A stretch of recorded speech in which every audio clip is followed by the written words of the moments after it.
kolka hadduun bay habboon tahay aan dhagaystayaal idiin soo gudbiyo sheeko xariiradii maroodiga iyo atoorka oo kooban anigoo ku xejin doona geeraarkii uu Faarax Xuseenna sheekadaa ku xusay. waxaa la yidhi walaa waxaa jiri jiray ceel biyo badan oo markay oonto ay duurjoogta oo idili u soo aroori jirtay kana cabbi jirtay. wuxuu ahaa ceel ay u sinaayeen dhammaan duurjoogta kuweeda ugu waaweyn sida maroodiga, libaaxa iyo wiisha, iyo kuweeda ugu tabarta daran sida sagaarada, shimbiraha iyo bakaylaha. maalintii dambe xilli ay jiilaal kulul tahay ayaa waxaa ceelkii u soo aroortay sagaaro oo atoorkii boqorka u ahaa oo hor socdo. markay biyihii cabtay dhowr jeerna ay ku rakaadatay ayay u harsi doonatay agagaarka ceelka geedgaabkii ku yeel. dabadeed atoorkii oo calooshii buuxsaday ayay mar qura wax ku soo dhaceen.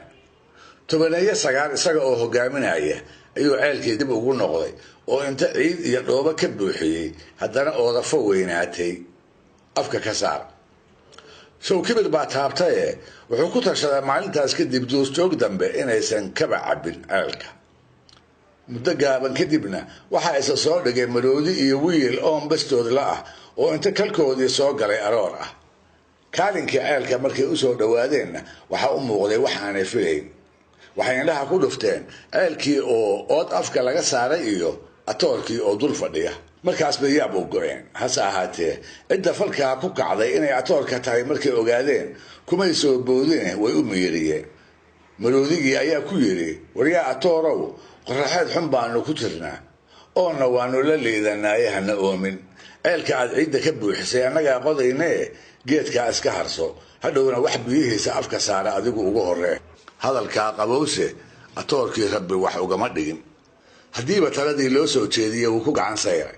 markaasuu isaga oo yasaaya maroodigii ku yidhi ceelka cid ka cabbaysaa ma jirtee calaacalka intaydun iska daysaan xoog iyo itaal kaga cabba, haddii kale sawaxanka igala kortaga.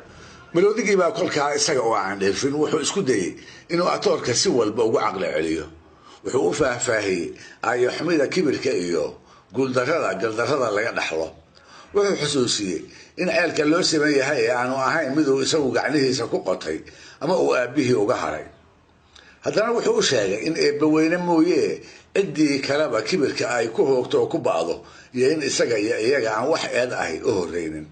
dhinaca kale wuxuu ugu caqli celiyey isaga maroodiga ah iyo wiilku mar hadday ceelka ka cabbaan inay muddo dheer ku qadaan kana maqnaadaan, halka uu atoorku yahay midka qaraar walba iska ag jooga ee ka waraaba. sidaa darteedna ay ku habboon tahay iyadaa dani ugu jirtaayo intuu xagga nabadda u xagliyo inuu iyagana ceelka miila uga oggolaado. ugu dambaystii wuxuu ku cabsi geliyey isaga iyo wiilku inay uunka eebbe ugu xoog badan yihiin, taana uu ku ogaan karo geedaha quracda ah ee intay jirda siibeen ay iyagu dhulka soo dhigeen, atoorkuna uu indhihiisa ku arki karo.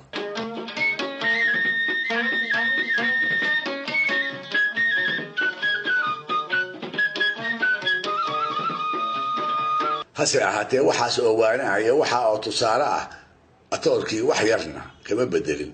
waxaana la abankaagay geed nagaarka jilabka lagu magacaabo markii uu geesihiisa yaryaaraa dhowr jeer ku hirdiyey.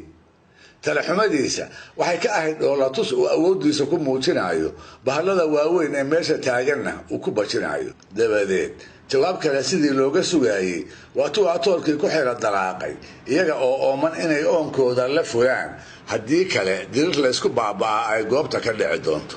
maroodigii oo xira dalaaqaas ka hor aan caroon ayaa mugga camal guhaadooday, ciilna la madax wareeray. mar keliya ayuu go'aansaday inuu atoorka nafta weysiiyo, sidaasna kibirkiisa ay doqonnimadu weheliso uu ku eedsiiyo.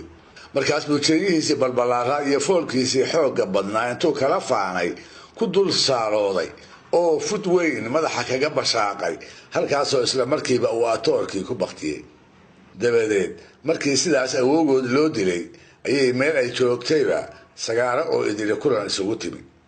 waxay ku tashatay inay maroodi disho, welibana ay u disho isla habkii uu isagu wax u dilay, sidaasna ay ugu aarto atoorkii ay ka soo fireen. maalintaas bay sagaara ku heshiisay tu waliba inay meel qurasaaladeeda ku ururiso si kolka dambe markay isku biiriyaan ay u noqoto wax la eg tii maroodigu uu abkood ku aynabay. siday haddaba sheeka xariiradu leedahay, maroodi godobta kaga maqan iyo tashigii ay isku dhaarsatay ayaa sagaaro ugu wacan saala ururinta joogtada ah ee ilaa maanta ay ku howlan tahay.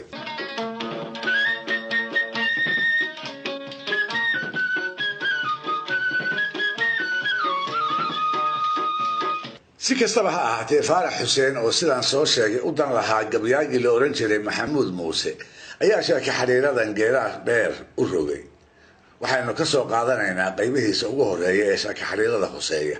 wuxuu yidhi war allahu akbarey ilaah baa amar weyn aadni waaba laciif islaamkii awalkiisu shahaadada weeye aayaddii nabigeenna akhriskeeda horeeto bisinkaan aftognaa gabaygana ildihiisa arar baa la yidhaah aqiliin hadalkeedana mahmaah bay ku idlaysay oo tanaan noola ekoon. war allahu akbarey atoor guuyo sagaariyo aw bariis wiileed iyo maroodaa is-ilaaqayoo aroor bay ku kulmeen abtadii dulmigeedana atoor baa u lahaayoo ceelkiibuu asaruuray. aw maroodi ku laab atoorow hana oomin amminkan aynu joogno amnac baa la yidhaah annana haatan nafteenna asqaan meesha la naal ceelkanaad asaruurtay bal intaan ka qodayno aayar geedka fadhiiso amminkaan ka idlayno ilihiisa bannayno annagoon afka saarin bal uurkaaga ka buuxso. atoorkii ku jawaab maroodow orka daah afku yuusan ku daalin ceelka waa laga oomi anigaa asaruuray oortiid baan ka qabaa ama oonka la luuda ama oohinta daaya oo addimowla imaada.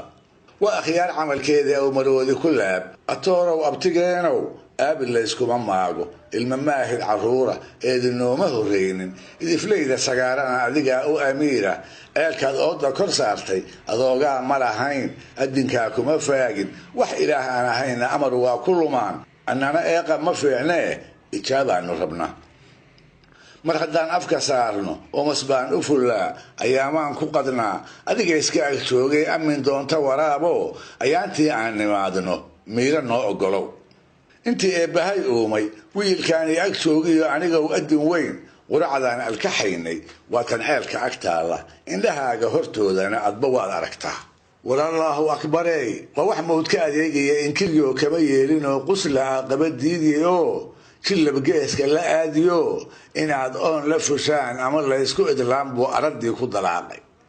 war allahu akbarey waa ninkii adogayda iliguu kala faanayoo diguu oobta ka saarayoo oo turaabtaa kula aasay atoor guuyo sagaarana araggiisba lawaa. al'aankaas aynu joogno aan maroodi asiibniyo awowgeyn aan u aaray ab sagaara qabtaayoo waa tanhiisha uruurin aqiliin hadalkeedana mahmaah bay ku idlaysay oo tanaa noola ekoon.